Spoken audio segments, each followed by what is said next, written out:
What are the key challenges that that people are going to have to face in the over the next 30 years? Bob, let me start with you.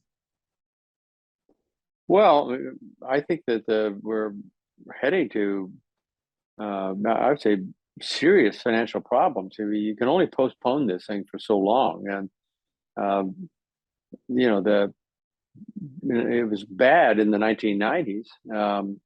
Although we pretty much had the budget balanced by the end of the decade, we just went right back in the tank and started borrowing money to pay the bills, and it's easy to do, especially after the crisis of 2008, when the Federal Reserve basically took interest rates to zero, and you get free money. You can borrow money for nothing, and that wasn't enough, so they started buying up assets. And, they now have $8 trillion worth of assets on their balance sheet.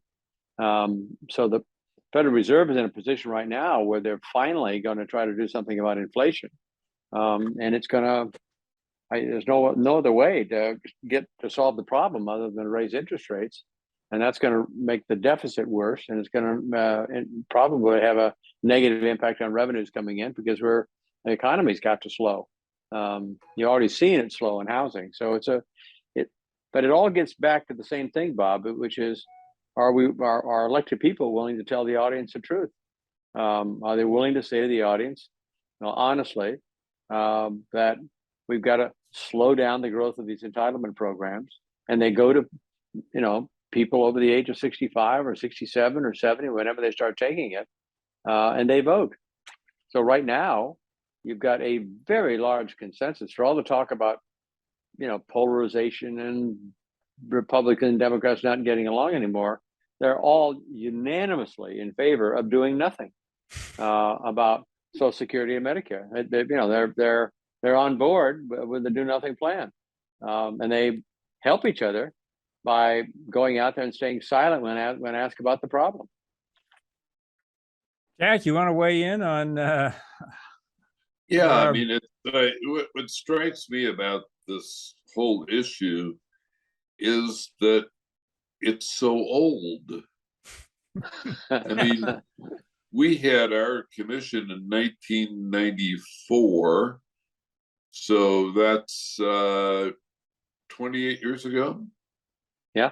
And at that time, there were 30 some odd members of the commission. And my memory is all but one member of the commission signed on to a report which had beautiful 4-color graphs showing that we're headed toward a very bad future, not just for the budget, but for Social Security and Medicare. And while everybody, but I think one person agreed with the problem, we couldn't get more than a half a dozen to agree to do anything. And it's the same today. I used to think that my party, the Republican Party, was supposed to be the party of fiscal responsibility. But in the 4 years of President Trump's presidency, the national debt increased 39% in 4 years during a Republican presidency. So nothing gets done.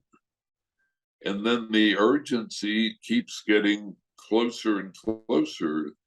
The urgency of insolvency for health insurance, insolvency for the Social Security Trust Fund gets closer and closer, and still nothing is done. And to Bob's question about, okay, how about future challenges? Well, we can predict some of them. We can predict that anything we do on climate change is going to cost a pile of money. We can predict that anything more that we do on infrastructure spending will cost a pile of money. We can predict that national defense, especially given the great dangers that we're now in, is going to cost a pile of money. But the flexibility to find this money has vanished. other than just borrowing. So there's no flexibility in policy making. And the name of the game is mañana, just don't worry about it. Let somebody else worry about it. Get me through the next election. So I hate to sound so grim, but we've been at this thing for so long. And I think the value of the Concord Coalition is both to be a resource for a lot of very important information, but also to insist on keeping this difficult question as visible as it can possibly be.